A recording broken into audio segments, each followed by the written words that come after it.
Baada ya kumwaga rasmi aliyekuwa waziri mkuu wa Kenya ambaye ni mwanasiasa mahiri kabisa, huyo ni Raila Amolo Odinga, mwaziri kuweka roho yake mahali pema penye wema. Karibu sana ndani ya Mikiki Jumamosi hii. Jumamosi hiyo ilikuwa ni shughuli nzito kabisa yenye majonzi katika taifa la Kenya na Afrika na dunia nzima. Mara hii tena narudi kufanya yale ambayo tumezoea kuyafanya, ikiwa ni Mikiki imesha kuivamia na kuiteka anga rasmi. Makinika tuandamane hadi tamati, na ni siku ambayo kombe la ligi kuu ya kandanda ya Uingereza, ligi kuu ya England, liko katika ziara yake rasmi hapa nchini Kenya. Siku tatu muhimu kabisa, na mapema asubuhi imekuwa katika ziara yake hapa ndani ya Nation Media Group, ikiwa kwamba shughuli ni nzito kabisa. Na ni kwamba jana katika makao makuu ya rais, ikiwa ni ikulu ya Nairobi, kombe hili ambalo lina meta na kumeremeta metu lilitua pale katika ikulu ya Nairobi. Rais wa 5 wa Jamhuri ya Kenya William Samoei Ruto akawa yuko pale kwenye shughuli nzito. Ndio hili hapa, na angalia liko kwenye mambo ya ready ndio rangi yake, na ni kwa heshima kubwa ya washindi ambao tayari ni mabingwa mara 20 walishafanya kusawazisha rekodi ya Manchester United. Hao ni Liverpool, na hili kombe ukienda kando nalo uruhusiwi kabisa kulishika. Unapiga picha ukiwa pembeni mwa kombe lenyewe. Ni kombe ambalo liko kwenye ubora wake kabisa, linapambaniwa na timu 20 katika ligi kuu ya kandanda ya Uingereza. Na ni kwamba msimu huu Arsenal ambao wanasaka nyingi sana za ligi hiyo, wakiwa wanaonyesha dalili ya kuliendea mara hii, wakiwa wanaongoza msimamo na chati yenyewe na alama zikiwa ni 19, 3 mbele ya waliokuwa mabingwa awali Manchester City. Hapa ni ndani ya ikulu ya rais, ikiwa ni siku ya Ijumaa, likiwa limetua hapa nchini Kenya, na mapema leo limezuru hapa Nation Media Group ndani ya NTV, na ni ushirikiano mkubwa ambao unafanyika sambamba kabisa kuhakikisha kila kitu kinakwenda kwenye ubora wake. Ndio huyo hapa rais wa Jamhuri ya Kenya William Samoei Ruto akakaa pembeni akapigwa picha.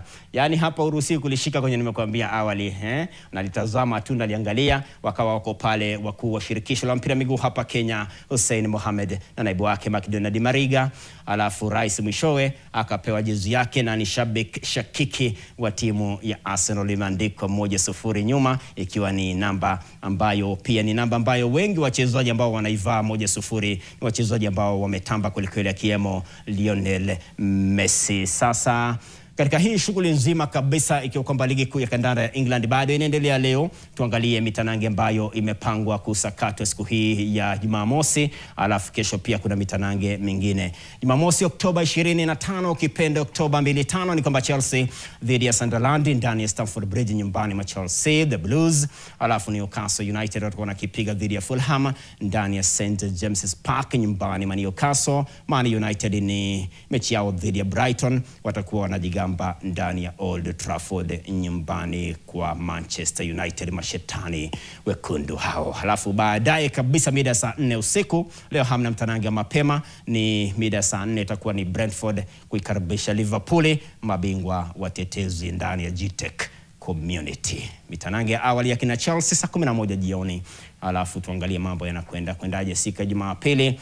Arsenal ambao wanaongoza jedwali kwa sasa watakuwa na sakata dhidi ya Crystal Palace ndani ya Emirates, timu anayoshabikia William Samoei Ruto kwa kipindi kirefu sana, sambamba na hayati Raila Amolo Odinga alipenda sana Arsenal. Aston Villa dhidi ya Manchester City, Everton dhidi ya Tottenham ndani ya Hill Dixon. Uwanja wao mpya kabisa walishahama uwanja wa Goodison Park na kuachia timu yao ya mabinti ya kina dada. Tuiweke pembeni kabisa ratiba ambayo hiyo ndio muhimu. Alafu tuanze masuala ya kombe kuwa hapa nyumbani. Rais William Samoei Ruto alithibitisha yeye mwenyewe tu kwamba ni shabiki nambari 1 wa Arsenal. Hajaanza jana, amekuwa akasema tumsikia. I'm a proud Arsenal fan. It is true that the last 2 decades have not been very easy for us. We've had our own share of heartbreaks and near misses. But if you have been watching Gunners lately, then you know the style, the swagger, the spirit. It's all coming alive again. So to our friends in the EPL and across Europe, watch out. Arsenal is back. Okay. And this is the official Premier League. Rais wa tano wa Jamhuri ya Kenya anaamini kwamba ndio msimu wa Arsenal wanabunduki. Sasa pia alizungumzia kwa mapana kandanda ya hapa nyumbani Kenya. Football runs deep in our national story, from dazzling brilliance of the late Joe Kadenge to Victor Wanyama, who flew our flag high in Premier League, and of course, our own McDonald Mariga, and I see him there. The first Kenyan to win UEFA Championships League. Congratulations, Mariga. And these are men who inspired generations and reminded us that Kenyan talent belongs to the world stage. Kenya is without a doubt a football crazy nation. We don't just watch Premier League. We live it. We breathe Premier League. And argue about it every weekend as if we owned the clubs ourselves. Whether you are red, blue, or sky blue, whether you are Arsenal, Manchester United, Chelsea, Liverpool, and Manchester City, you can feel the energy across our towns, estates, the villages, and every day in every match.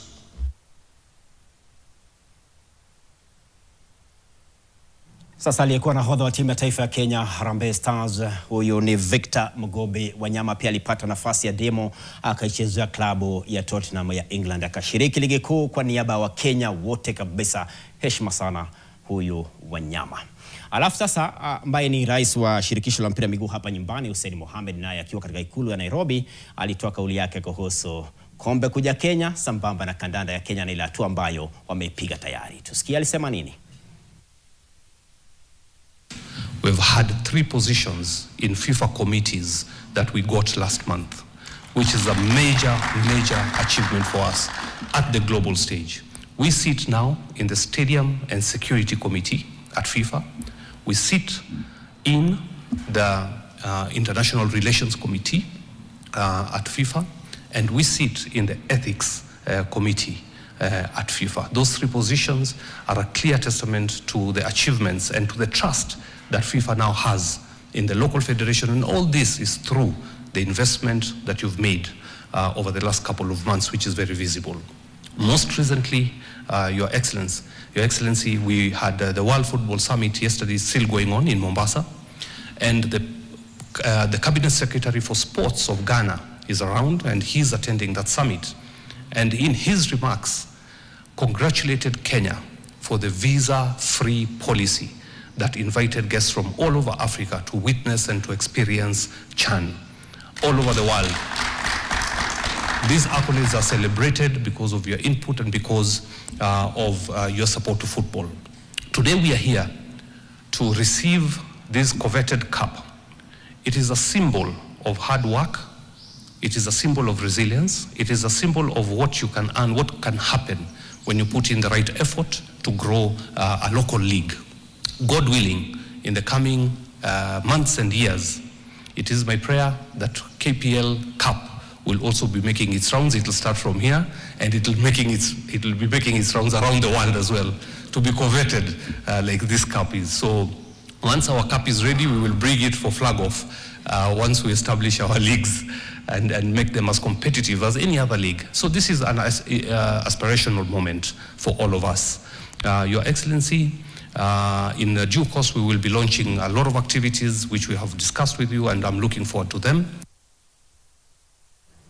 Hussein Mohamed huyu ambaye wanafanya mambo makubwa kwa ushirikiano wa karibu sana na naibu wake ambaye ni McDonald Mariga. Sasa kombe likiwa ndo liko hapa Kenya, limetoka hapa Nation Media Group asubuhi, limekwenda ziara yake hapa nyumbani katika media zingine ambapo Nation ndo washirika wakuu na ushirikiano karibu sana kuhakikisha kwamba Wakenya ambao wanapenda kandanda ya Uingereza kwa mioyo yao yote wanapata kuliona ile kombe, wanapigwa picha kando yake, alafu wanapata raha na kuweka kumbukizi kubwa kabisa. Sasa hapa ndani ya studio ameshafika, ametenga muda wake, amekuwa na heka nyingi sana, ni shabiki shakiki wa Manchester United.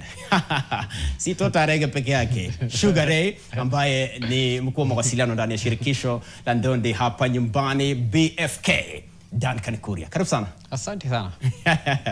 Uliona kombe liko huku? Siku anajua kuna kombe. Shughuli zimekuwa nyingi kweli. Zimekuwa nyingi sana. Lakini pia mimi ni shabiki wa Premier League. Ndio. Japokuwa sasa leo ndio mimi najua rais wetu ni wa Arsenal. Arsenal wala? Hakuwa anasema hapo mbele. Ama ameamua kusema kwa sababu msimu ndio na mwanga sana kwao. Unajua alisajili vizuri. Wana matumaini makubwa, lakini ina hofu huenda wakasema next season kama kawaida yao. Tena. Lakini tuombe Mungu watoe ushindani mkali, kwa sababu najua Arsenal watachallenge yes na Liverpool pamoja na Man City, lakini United tunakaribia. Lakini bado sioni kama tutaweza kuchallenge. Napenda vile unakubali. Lakini kwa vile hatuna engagement ya Europe, ndio kuna matumaini tutafanya vizuri. Tutajaribu top 4. Angalau hata kurejea katika ligi ya mabingwa Ulaya msimu ujao. Hiyo ndio muhimu zaidi. Tuingie moja kwa moja katika makala ambayo yamefanyika hapa nyumbani mwaka 2025, mashindano ya ndondi kanda ya 3 Afrika. Kijumla umekuwa na mishughuli ni mingi ambao umekutana nayo katika kipindi cha wiki moja inapita tuseme. Mashindano yamekuaje?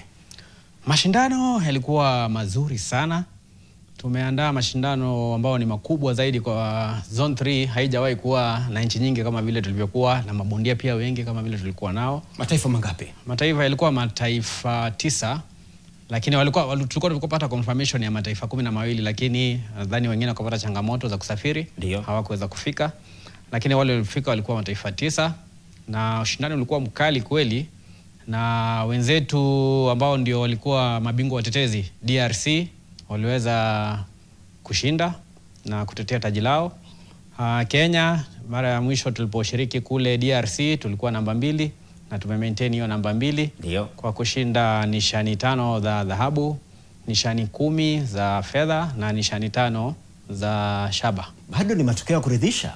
Ni matokeo mazuri, lakini hayakupendeza sana kama tulivyokuwa tunatarajia, kwa sababu tulitarajia kufanya vizuri zaidi mkiwa nyumbani. Kwa sababu pia tulikuwa na changamoto kadhaa ambazo ziliweza kutokea hapo jana. Kuna wenzetu ambao walikuwa wameingia kwenye finali.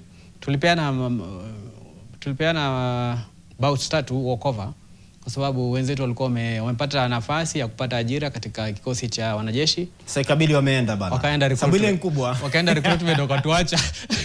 Ikabidi tupeane walkover. Ndio. Lakini tulikuwa pia tunaangalia hali ilivyo, tukaona ni vizuri waweze kupata ajira, kwa sababu wataweza kujikimu kimaisha kwa kupata kazi. Ile pengine kama ni dhahabu ya Zone 3 ambayo pengine watakuwa wameikosa, watakuwa na miaka mingi hapo mbeleni ya kuweza kupata hiyo nishani. Ndio. Lakini pia nadhani ni vizuri zaidi ukipata nafasi ya kufanya kazi. Na kuiandaa haya mashindano nyumbani katika ardhi ya nyumbani ndani ya ukumbi wa uwanja kimataifa Moi Kasarani, inaonesha nini kindondi kijumla? Kijumla inaonesha kwamba ndondi tunainua na kujaribu kuirudisha vile ilivyokuwa hapo miaka hapo awali. Wenzetu ambao walikuja katika mashindano hayo walifurahi sana, na nadhani pia tuliwatisha. Hadi sasa wanatuambia tuandae mashindano ya Afrika, kwa sababu kiwango ambacho tulionyesha pale kilikuwa cha hali ya juu sana, na wengi walitoka, yani hukudhani yale mashindano ya zone, udhani ndio mashindano yale ya ubingwa wa Afrika kabisa, kwa sababu ukumbi mwenyewe ulikuwa umepambwa vizuri, mashindano maandalizi yalikuwa yako sawa kabisa, na wenzetu walifurahi sana kuwa hapa. Na wengi bado, hata kwa sasa najua bado wote hawajaondoka, kuna wengine hata wataondoka siku ya Jumatatu. Kwa hivyo wamekuwa na wakati mzuri sana, na mashindano pia yalivyoendelea yalikuwa ya kupendeza sana. Na nadhani pia nafaa nitoe shukrani kubwa sana kwa Wizara ya Michezo na serikali kwa jumla, kwa sababu walitupatia support. Bila kupata support ambao serikali ilitupa, hatungeweza kuandaa yale mashindano, na tuliona ugumu wa kuandaa. Unajua mara mingi tumekuwa miaka zaidi ya 20 hatujaandaa mashindano. Mmekuwa mkienda tu mali kuandaliwa. Na kumbe kwenda ni rahisi. Ndio. Kule kuandaa sasa ndio shughuli. Ndio sasa tunagundua kumbe kuandaa ni si rahisi. Ina shida, ina matatizo yake na changamoto ambazo zinajitokeza pale, na zile changamoto lazima mkaweza kushughulikia kwa wakati huo, kuona ya kwamba kila kitu kinaenda shwari mlivyopanga. Na tunafurahi ya kwamba tulimaliza mashindano kwa uzuri na mambo yakawa sawa kwa kila mtu ambaye alishiriki, na nadhani kwenda mbele pengine itakuwa tutajaribu pia tuone vile tunaweza noa makali ya timu ya taifa zaidi, kwa sababu ushindani ambao tulipata kutoka kwa wale ambao walishiriki kidogo ulionyesha kwamba tunafaa tutie bidii zaidi kuona ya kwamba tunatoa ushindani na pengine tufike kiwango cha wale wenzetu kama wale DRC, kwa sababu ukiangalia kama kwa IBA ranking DRC wako nambari 5 kwa dunia, na maana wako juu, wako vizuri. Yeah, wako vizuri. Na ukiona wamekuja hapa nyumbani hapa kwetu na wametoka na nishani 12 za dhahabu. Ni ubora wa dhahiri. Bila shaka yote inaonyesha kwamba wao ndio walikuwa bora kwa mashindano hayo. Ndio. Na sisi pia inatupatia kibarua cha kuweza kuandaa timu yetu vizuri, kuona ya kwamba tunafika viwango kama hivyo ambavyo DRC wako, kwa sababu kuna wakati tulikuwa bora zaidi hapa Afrika na pia tulikuwa kati ya mataifa 8 bora zaidi duniani. Na hilo linawezekana, lakini si kwa muda mfupi, kwa sababu kubadilisha hali ilivyo mabondia hadi wakaweza kutoa ushindani katika mashindano makubwa kama yale ya Olimpiki na yale ya dunia inataka muda kiasi. Lakini kwa sasa mfumo wetu wa ndondi mashinani nadhani unazaa matunda, kwa sababu kama kwa mashindano ambao tumeweza kufanya tulikuwa na mabondia 13 ambao ndio walikuwa wanashiriki katika mashindano ya kimataifa kwa mara ya kwanza, na wote walijizatiti vilivyo na wakatoa ushindani kweli kweli. Ila si wote waliweza kupata medali, lakini baadhi ya kuna wale ambao ndio mara ya kwanza wameweza kushiriki, wamepata nishani, na tunadhani katika siku zijazo watakuwa wanasaidia timu ya taifa sana. Na najaribu kuangalia kampeni ambayo umeigusia, amekuwa kiendesha sana kwa roho yake yote Jamali, ambaye ni rais wa shirikisho la BFK hapa nyumbani. Ndondi mashinani, tunakwenda Kisumu, tunakwenda wapi, yani Kenya nzima kwa jumla. Ndiyo. Ni kitu ambacho kiukweli umekigusia kwamba kimezaa matunda 100%. Ndiyo. Na labda huu mpango mnapangaje kuinua zaidi na zaidi na hata kwenda katika skuli? Ni vizuri zaidi, na hadi kwa sasa tumeanza kupeleka ndondi kwenye shule, na tumeanza na pilot wale ambao tunaanza nao ni pale katika kaunti ya Mombasa. Ndiyo. Ambao tunafanya kazi kwa kushirikiana na ubalozi wa Ufaransa, ambao pia unatupiga jeki kiasi kuona ya kwamba tuna provide zile equipments kama gloves, tuone zile punching bags, pedi zinapelekwa katika shule, na vile vile waliweza kununua ring ambayo itakuwa inatumika katika kuandaa mashindano hayo ya shule. Na nadhani ni hatua nzuri sana ambayo tumeweza kuipiga kuona ya kwamba tunakuza vipaji katika sehemu kama shule, kwa sababu kawaida huwa kuna hii michezo ya shule. Ndiyo. Na katika hiyo michezo ya shule hakuja kuwa na mchezo wa ndondi. Hawajumuishi ndondi. Lakini wakati wale vijana ama wanafunzi wanapokwenda nyumbani huwa wanakuja katika ukumbi zetu kujifunza ndondi. Kwa hivyo itakuwa ni vizuri sana kama tutapata idadi kubwa ya wanafunzi ambao wataweza kujiunga na mchezo wa ndondi, hasa tukipeleka hizi ndondi katika shuleni, na hivyo itaongeza itatoa mshawasha kule shuleni na mitaani kwa wale watoto wakianza pengine wanashiriki mashindano. Kila mara wanapofunga shule huwa tunaandaa mashindano hapa Nairobi, na nadhani kama pengine mwanafunzi anasoma shule kule mashambani, pengine ametoka Busia, ametoka Mombasa, alafu anasafiri kuja hapa Nairobi, anapata kushindana na mabondia ambao wako hapa Nairobi na wengine pia kutoka sehemu zote za nchi. Nadhani inawapa motisha zaidi ya kuweza kujizatiti katika mazoezi yao, kuona wanaboresha hali yao ya mchezo, na nadhani hiyo ndio hatua kubwa ambayo Jamal na wenzake katika shirikisho wameweza kutilia mkazo, na matunda tayari tumeanza kuyaona. Lakini nadhania wakati program ambayo tutaweza kuitekeleza katika shule nyingi, nadhani itakuwa inaweka ndondi katika hali nzuri sana, kwa sababu shida ambayo tumekuwa nayo kwa kipindi kirefu imekuwa ni kwamba hatuna depth. Kwa Kiswahili wasema wanahitaji depth. Ni ile hali ya kwamba katika kila uzani unakuwa kuna mabondia kama 3 4 ambao ukiwapatia nafasi ya kwenda kuwakilisha nchi katika mashindano ya kimataifa wanaweza wakashinda medali. Tulijaribu wale waliokuwa katika uongozi mbele yetu, nadhani focus yao ilikuwa iko katika ile timu ya taifa peke yake. Hasa unaona wakati kama wale kila komanda wanafika umri ambao hawawezi kuendelea kucheza mashindano ya ndondi ya amateur, inakuwa hatuna bondia ambaye kwa katika hali kama ile yake ya kila wakati. Unajua kama ni mashindano ya Afrika hapa ama kama ya zone 3 hapa, ukituma komando uko na hakika darudi na medali. Ndio. Lakini sasa kwa wale ambao walikuwa nyuma yake hawakuwa wanakaribia kile kiwango kabisa. Sasa hiyo ndio kitu ambayo lazima tukaweza kukitenda, tuone ya kwamba tunapata mabondia wengi ambao ni wachanga wanajiunga na mchezo, na tunawapatia mashindano mengi ili wakapata uzoefu na wakaweza kunoa maarifa wanapoenda kushindana na wenzao kama ni hapa nchini, na hata pia kama tunaweza andaa mashindano na wenzetu jirani zetu Uganda, Tanzania, ama katika zone vile tunavyopanga zone, mashindano ya zone, kwa sababu rais wetu pia ndio rais wa zone. Inakuwa ni vizuri zaidi na itaweza kunoa makali, na nina uhakika ya kwamba tukiweza kutekeleza huo mfumo tutaweza kurudisha ndondi pahali ilipokuwa miaka hapo awali. Najaribu kuangalia kuna uwezekano mkubwa katika Olympic ambayo inakuja, labda tukawa na wakilishi ambao wana uwezo wa kupigania medali. Uwezo huo upo. Hata kufuzu haswa. Uwezo upo, lakini jambo ambalo nitaweza kusisitiza ni kwamba lazima tuanze maandalizi sasa. Shida yetu imekuwa ni kwamba wakati tunapoenda katika mashindano makubwa, unapata tunajipatia kipindi kifupi sana cha kuandaa timu kwenda katika haya mashindano. Na unajua wananchi ama mashabiki wote, wakati timu inaenda katika assignment kama hiyo ya mashindano, kama ni Afrika, mashindano kama ni Commonwealth, mashindano ya dunia ama ya Olimpiki, tunapotuma timu pale, matarajio ya Wakenya ni kwamba tutarudi na nishani. Na kidogo hawazingatii sana kipindi ambacho umeweza kujiandaa ama maandalizi yenu yalikuwa vipi. Kwa hivyo mimi naweza kusisitiza kwamba tuanze maandalizi sasa, na ikifika wakati tunaanza yale mashindano ya kufuzu kwa mashindano ya Olimpiki, basi tutakuwa na mabondia wengi ambao wako na nafasi bora ya kuweza kufanya vizuri katika hizo qualifiers. Na kwa sababu siku hizi tena mashindano ya kuenda kwenye Olimpiki, wajua inategemea na quotas ambao zinapewa, na hizo quotas ni finyu sana, kwa sababu kama kwa mfano mashindano ya Paris ya Olimpiki, nafasi za wanaume ilikuwa katika Africa qualify ilikuwa ni mwanaume mmoja peke yake katika kila uzani.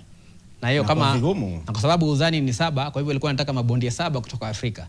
Kwa hivyo ndio uweze kupata nafasi ya kucheza katika mashindano ya Olimpiki kibara, ni lazima uwe ndio bora kwa Afrika ndio uweze kupata hiyo nafasi, na si rahisi. Kwa mfano nikupatie mfano katika uzani wa light middleweight ambao ndio nahodha wetu Boniface Mugunde ambaye alishinda dhahabu jana.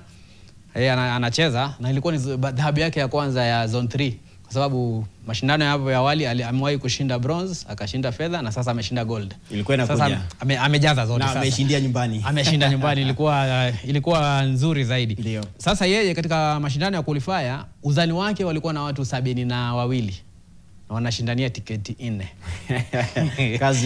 Kazi ipo. Kwa hivyo inaonyesha kuwa ni vile sisi tuweze kujituma kama shirikisho ambao linasimamia mchezo wa ndondi hapa nchini, na tuweze kufanya kazi kwa karibu pamoja na wizara, pamoja na wenzetu kwa National Olympic Committee. Tuone ya kwamba tunaandaa mabondia wetu, tunawapatia muda wa kufanya mazoezi na kuandaa timu ambao unatosha, na ikifika kipindi cha kufanya qualifiers, nadhani timu yetu itakuwa iko katika hali nzuri ya kuweza kupata hizo tiketi na tukapata wawakilishi katika mashindano ya Olimpiki, kwa sababu hii ya Paris haikuwa nzuri kwetu. Ni mara ya kwanza katika historia ya Kenya na mashindano ya Olimpiki ambao tulikosa kupata mwakilishi katika mchezo wa ndondi. Hapo kwenye kujitayarishia tuombe ikuwe sawa kabisa. Tukimalizia, Sugar Ray umehudumu kama bondia. Ndio. Leo hii unahudumu kama afisa wa mawasiliano, na majukumu yako ni zaidi ya kuwa afisa wa mawasiliano. Hilo tuambiane ukweli. Ndio.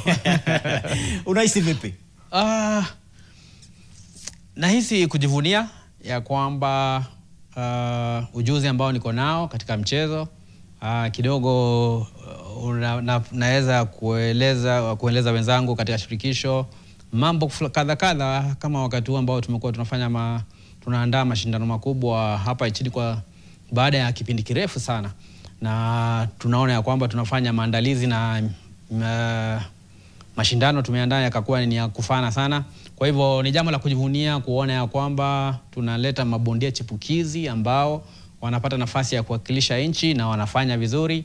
Unajua saa nyingine ukienda katika mashindano haya makubwa ukiwa ama wakati tu katika akili yako unajiambia kwamba naenda kupigana na mtu kutoka nchi nyingine, then unaanza kuwa na uoga. Kuna ka tension ambao mtu anakuwa nako ambapo sasa uzoefu ambao niko nao nikienda pale nazungumza na mabondia wetu nawaambia vile mambo ya kufanya, mambo yale wanatarajia. So na vile ya kucontrol vile ambavyo unahisi wakati unapojiandaa kwenda katika ulingo. Mambo kama hayo huwa nawasaidia pale. Kwa hivyo wakati sangine na wanadhania pengine ni mimi nashughulikia tu mawasiliano, huwa ni zaidi ya mawasiliano. Alafu pia wenzetu wale ambao pia wanafanya coaching kidogo pia tunasaidiana kupeana mawazo hapa na pale, kuona jinsi ambavyo tunaweza imarisha hali ya pia makocha wetu ili wakawa hali yao ni ile ya juu kabisa, kuweza kusoma mchezo na ukaweza kubadilisha mchezo wakati mambo yanafanyika pale, kwa sababu mambo yanafanyika kwa hizo dakika tatu ni fupi sana kwa mtu ambaye anapigwa. Ukiwa wewe ndio unapigana pengine huwa unaweza hisi muda huo ni mrefu, lakini ukiwa pengine upande mwingine ni muda mfupi sana, utatamani shimo itokee pale uingie, kwa sababu hali huwa si hali. Kwa hivyo nadhania tunasaidia shirikisho kutekeleza majukumu yake, kuendeleza mchezo wa ndondi hapa nchini, na naamini ya kwamba tuko katika njia sahihi ya kuona ya kwamba tunainua mchezo wa ndondi na kufikisha pahali ambapo unastahili kuwa, ambao ni kuwa mabingwa hapa Afrika na vile vile duniani. Kauli yako ya mwisho Sugar Ray? Kauli yangu ya mwisho ni kwamba niendelee kuhimiza pengine wafadhili wakaweza kujitokeza wakatusaidia. Kwa mfano katika mashindano ambayo tumefanya, Coca-Cola walitusaidia na barafu, wakatusaidia na vinywaji ambao entertain watu wetu pale. Kuna wenzetu ambao walikuwa wanatoka Mombasa Cement walitupatia tracksuit, vijana walikuwa wameng'ara vilivyo. Serikali nilikwambia hao ndio mambo yote, kwa sababu serikali Mvurya amefanya kazi ya ziada. Mvurya na PS Elijah Mwangi pamoja na director Bwana Indakwa wamefanya kazi ya ziada kuona ya kwamba tumeandaa yale mashindano na tukayatekeleza jinsi ambavyo alistahili. Nilifurahia sana kuona director akija kuona mashindano. Vile vile registrar alikuwa pale. Wasika alikuwa. Tena alikuja mara 3 nadhania. So ilikuwa ni vizuri sana kuwaona wale viongozi wa serikali wameweza kuja kuhudhuria mashindano, na tunaomba siku zote waendelee kutupatia hiyo support, na sisi tunawaahidi ya kwamba tutazidi kuinua huu mchezo tuufikishe pale ambao unastahili, tutakuwa tunaleta sifa hapa nchini. Asante sana Duncan Kuria, Sugar Ray mwenyewe, na siku nyingine hapa ni maskani nyumbani bana kawaida. Kidogo sasa unajua mlisongesha mikiki nilizoea mikiki muda mtofauti, lakini sasa vile ilikuwa Ijumaa saa 5, sasa ni Jumamosi kwenyewe. Sasa tumerudi. Sasa ni wewe, jukumu ni kwako.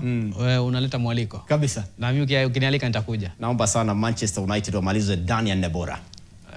Inshallah.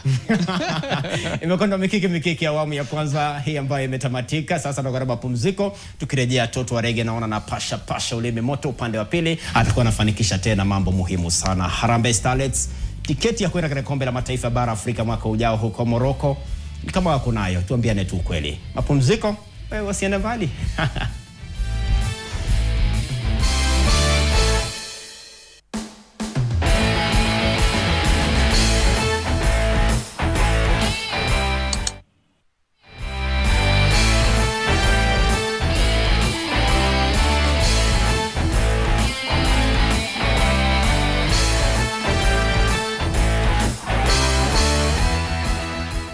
Tunaingia sehemu ya pili na ya mwisho, wanasema second half.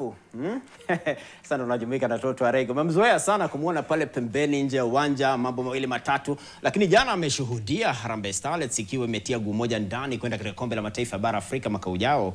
Toto, tiketi ya Kenya magoli 3-1 ni ya dhahiri dhidi ya The Gambia. Nitasema kwamba sasa ni guu moja ndani ya michuano ya AFCON ambayo itaandaliwa nchini Morocco mwezi Juni na Julai mwaka ujao. Mabao 3 inamaanisha kwamba wakienda ugenini hawana kazi kubwa ya kufanya. Inamaanisha ugenini Senegali. Na ni ugenini Senegal, kama ambao wote tuko ugenini sasa. Ni kama sote tuko ugenini kwa sababu Gambia haitaweza kucheza nyumbani, kwa sababu Gambia hawana viwanja ambavyo vinafikia viwango vya CAF. Kwa hivyo Senegal mali tulikuwa kidogo kabla tuingie CHAN. Karibu tuingie CHAN. Kidogo kabla tuingie CHAN tulikuwa tunachezea mechi zetu za nyumbani Nelson mbali na nyumbani tupeleka South Africa. Kwa hivyo tutakuwa wachezaji hao watacheza mechi yao ugenini, hawatacheza nyumbani kwa sababu viwanja vyao havijafikia viwango vya CAF.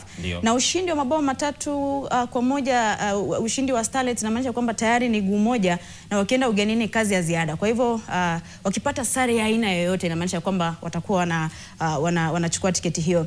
Na ukiangalia jana kocha Beldino Demba alijaribu kuwaleta wachezaji ambao chipukizi kwenye kikosi hicho, wachezaji ambao wamecheza katika timu ya taifa ya mabinti wasiozidi umri wa miaka 20 kwa maana ya Rising Starlets. Ukiangalia kama Fasila Adhiamba ambaye alifunga bao la kimataifa. Ile dada yuko kwenye ubora wake bwana. Mali ya Simba? Mali ya Simba ametoka Ulinzi Starlets ya Kenya, ameingia klabu ya Simba Queens ya Tanzania. Ukiangalia kama Lorin Ilavonga, mchezaji ambaye ana miaka 17, alishiriki katika kombe la dunia la mwaka jana nchini Dominican Republic. Tunaye kama Opisa ambaye alifunga bao lile la 3, ni mchezaji ambaye nilikuwa Dominica na timu ya Junior Starlets. Na tukakosa la mwaka huu, lakini mwaka ujao tutakuwa tunapambania kuingia kwenye kombe la dunia. Kwa hivyo alileta wachezaji chipukizi kwenye timu ya taifa Harambee Starlets, akisema kwamba anajaribu kutengeneza kikosi ambacho kitasaidia Kenya katika miaka ambayo inakuja katika mashindano ya kimataifa. Kwa hivyo tuko vizuri, timu imeondoka mapema hii leo kuelekea nchini Senegal, na tunajua na tuna uhakika watafika, natumai watafika kesho.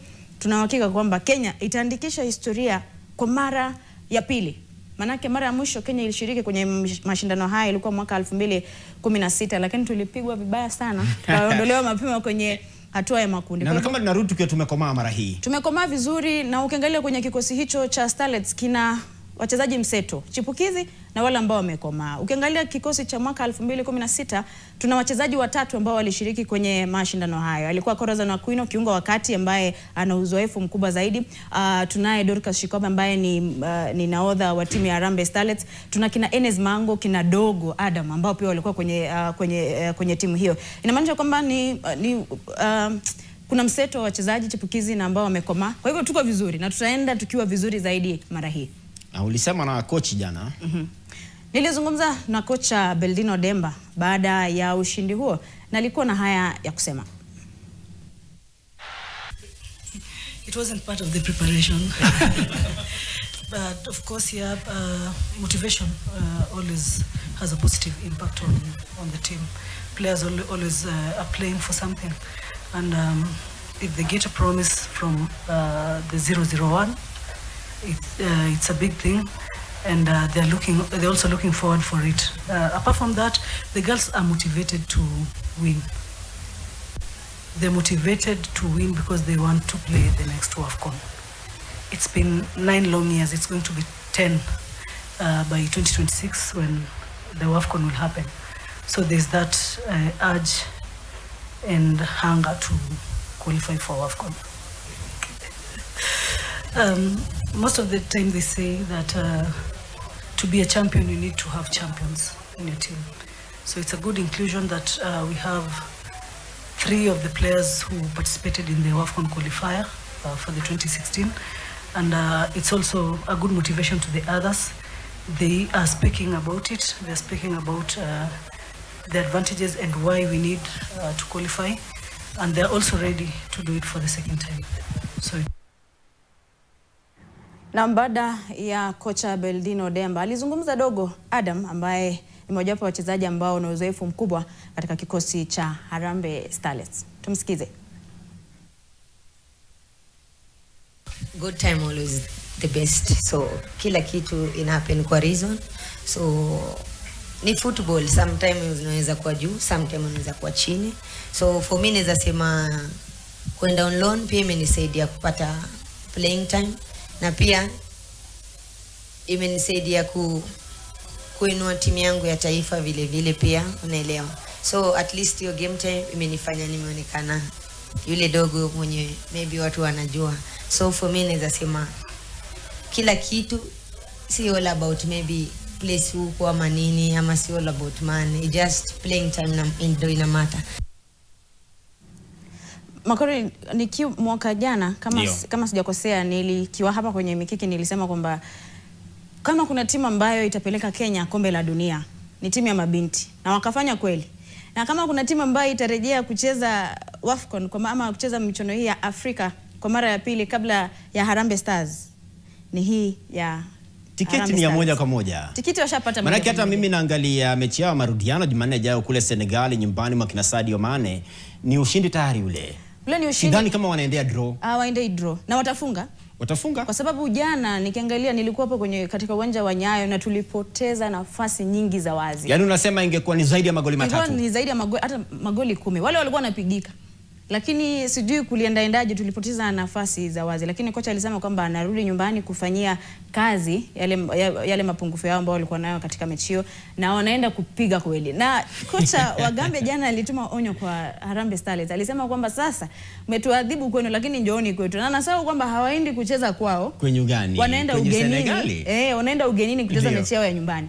Hawa watapigika na kuna uwezo mkubwa. Yaani hapa ni Yaani hii ni kufa mtu bana. Tiketi ushaiona ndio hii, unaachilia nini? Huwezi achilia. Kwa hivyo kocha najua anafanya mambo yake, wamesafiri mapema kuweza kwenda kuweza kuzoea hali ya anga. Na tunasubiri Jumanne tuweze kuona hali itakuwaje. Na angalia kombe limekuwa hapa la ligi kuu ya England hapa nyumbani, na mapema asubuhi wafanyikazi wa National Media Group, mashabiki wa pembeni nje hapa na pale, familia zao pia walifika pale, wakaenda pembeni wakapiga picha. Alafu wewe ukapata nafasi kubwa kabisa ya kusema na nani yule? Mkurugenzi mkuu mtendaji wa NMG. Ndio. Geoffrey Odundo. Kwa hivyo kabla ya CEO kuweza kuzungumza, ukiangalia kuna mashabiki wa Arsenal ukuwa mmoja wapo. Nasema kwamba msimu huu ni msimu wao. Ndio msimu wetu. Lakini hebu tizama, wamepewa onyo kali na CEO wa NMG Geoffrey Odundo. Naomba tumsikize anasemaje. It feels very nice. I think for me being here next to this trophy, which Manchester United won 20 times, is such an honor. I think for National Media Group to receive the Premier League trophy is a real privilege, and we're really grateful that they could consider to come here because we are very, very strong in sports, and we believe that it's a very great sport and brings people together, and the Premier League is a very favorite sport here. So it's a great privilege. Feels very honored to be here. Right. Memories that you have of United lifting the trophy? Oh, Manchester United? Oh, wow. I think it's been a very long time, to be honest, since the days of Alex Ferguson. Great memories, especially winning the 20th trophy was amazing. As a child, I did grow up with Manchester United for many years. The team has always been my team, boy team. Great players have come out of it. David Beckham, Ryan Giggs, and all these guys who did a great thing. So yeah, so it's great memories. No regrets for where we are today. It's a rebuild, and I believe we'll be back this year. Yeah. How does it feel maybe coming close to the trophy? Wow, I think it's like a dream come true. I mean, the Premier League, I didn't even know it was going to be here today. And just being close to it, knowing that this trophy is highly competitive, it feels great. I think it's quite an honor, I must say. Yeah. Now, some people are trying to send a warning to Manchester United fans. Yes. Maybe can you award to Arsenal fans who think they're going to lift the trophy this season?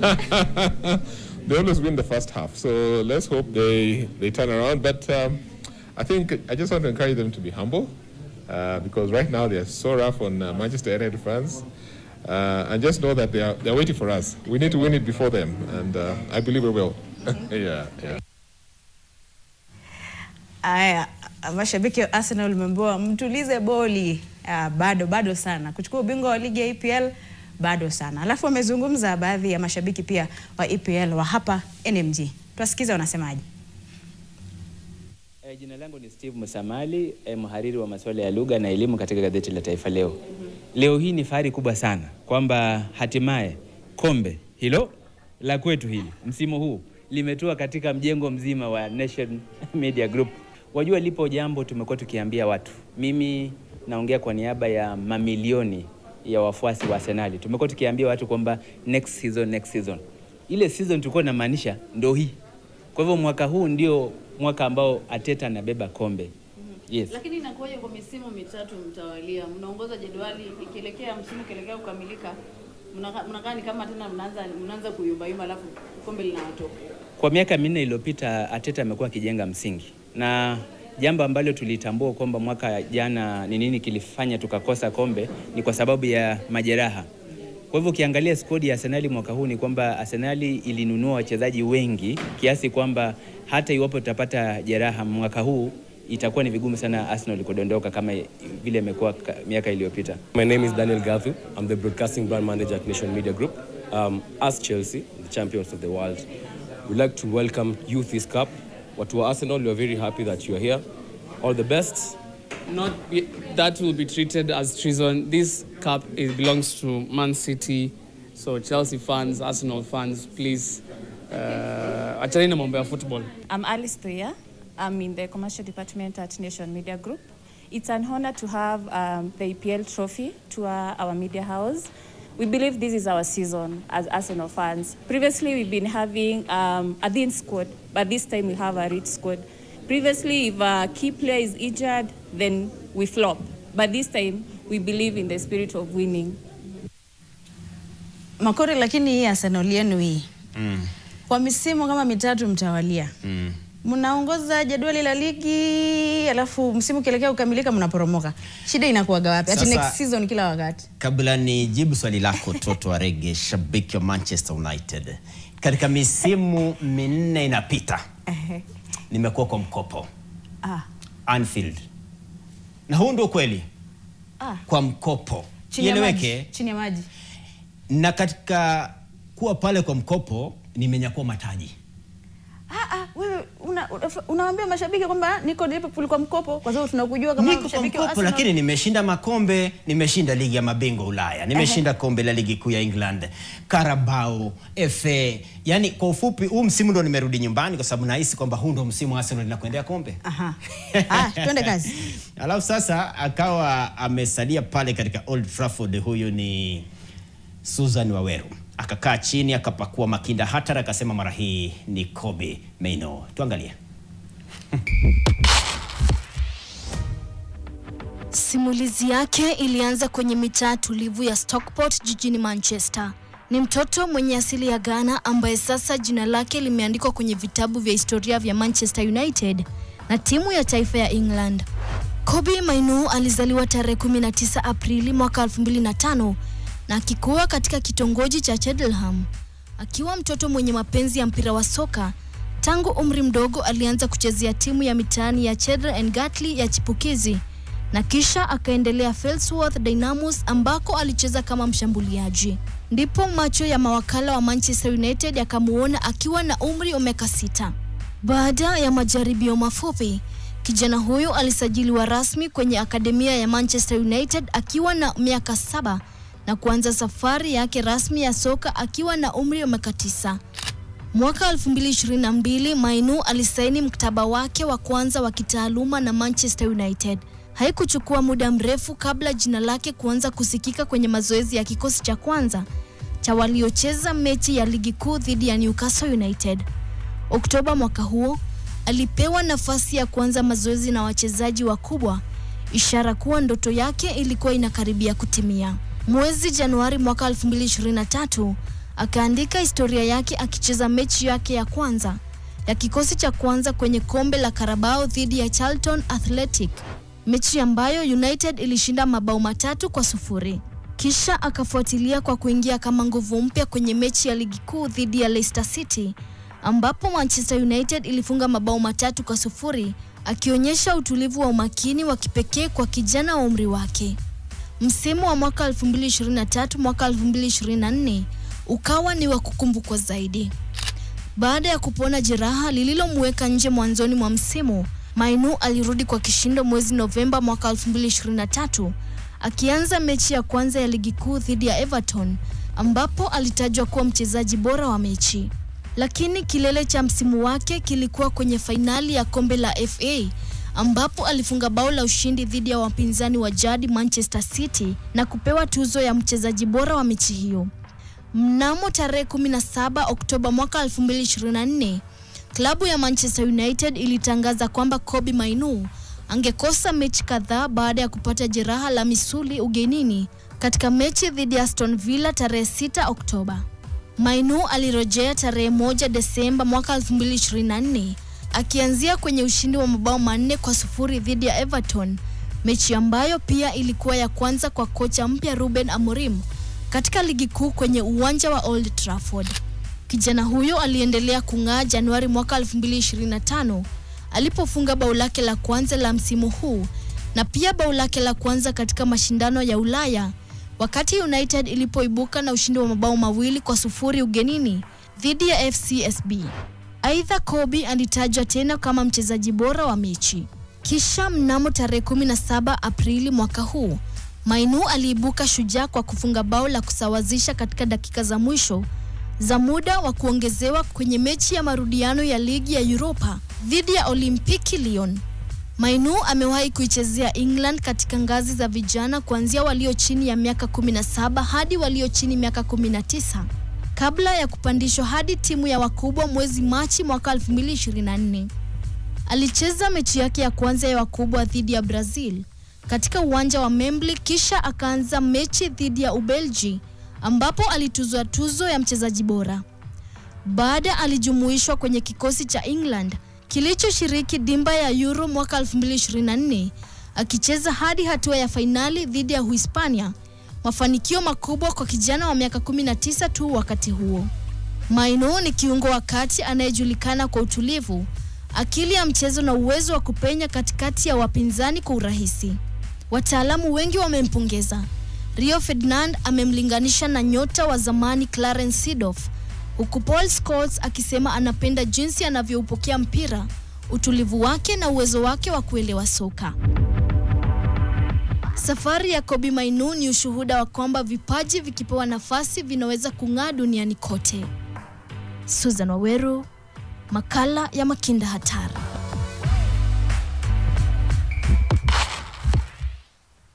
Susan kwenye ubora wake hapa akipika na kuipakua tena, alafu wiki ijayo tena atakupakulia kinda mwingine hatari. Na hata hapa nyumbani taanza kuyapakua pole pole. Sasa alikaa chini pia tena kwenye ubora wake ndani ya orofa ya 3, akaipakua kwenye ubora wake tena. Huyu ni Toto Arege. Sasa tuangalie mambo yake ya tetesi.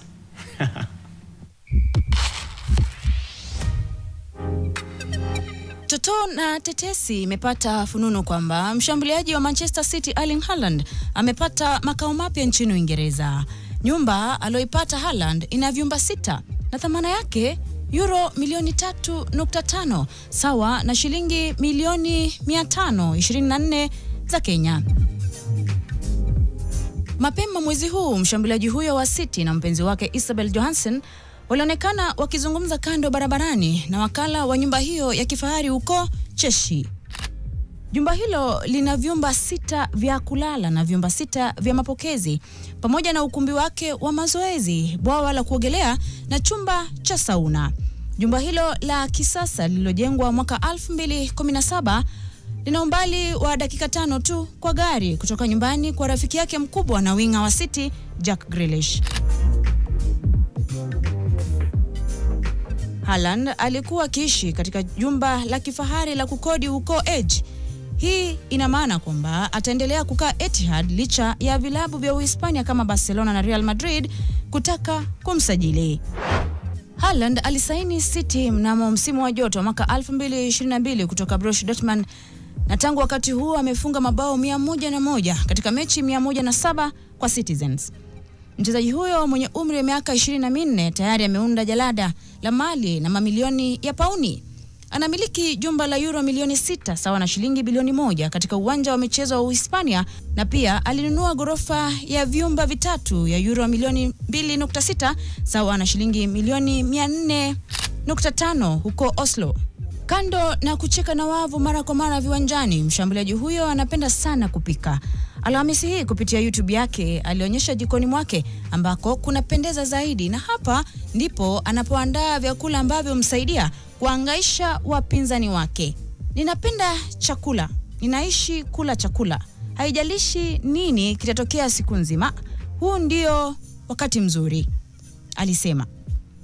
Nyumba ya Haaland pia imepambwa kwa ukumbi wa mazoezi ambapo mara kwa mara anamkaribisha mtaalamu wake wa tiba maungo Mario Pafundo wakati wa mazoezi. Hadi sasa nyumba yake inaweza kuonekana kama ya kawaida, angalau kwa matajiri. Mpenzi wake Isabel ambaye ni mchezaji wa soka na pia anafanya kazi ya muda katika duka la mitindo anaaminika kukutana na Haaland katika akademia ya vijana huko Ben ambapo wote walichezea. Jumba lao linakadiriwa kuwa dakika 30 kutoka katikati mwa jiji la Manchester na imekuwa eneo maarufu kwa wachezaji wa Manchester United na City kwa miaka mingi. Adley Edge ni sehemu ya kile kinachojulikana kama pembe tatu za dhahabu. Pia inajulikana kama ukanda wa wanasoka, eneo la mji midogo na vijiji vyenye utajiri huko Cheshire. Barabara 5 kati ya barabara 10 za gharama kubwa zaidi kaskazini magharibi mwa Uingereza ziko katika eneo hilo, ambalo pia linawafanya biashara matajiri. Toto na tetesi. NTV Mikiki.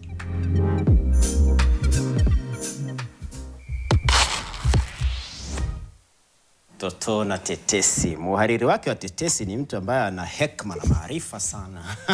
Au sio Toto? Kweli. Ndio. Tumekapiga. Tumekafunga na tunashukuru sana kwa watazamaji kwa nasi tangia mwanzo hadi tumefika tamati. Na wale wote ambao hapo nyuma ya kamera pia wamechangia pakubwa kufanikisha kipindi hiki. Wakiongozwa na Filipo mwelekezi Sasa mimi kabla niondoke, kawaida lazima nikuibie siri kwamba katika maisha usiwahi sema kwamba hauna uwezo. Kila mtu duniani, kila mwanadamu ana uwezo wake wa kipekee.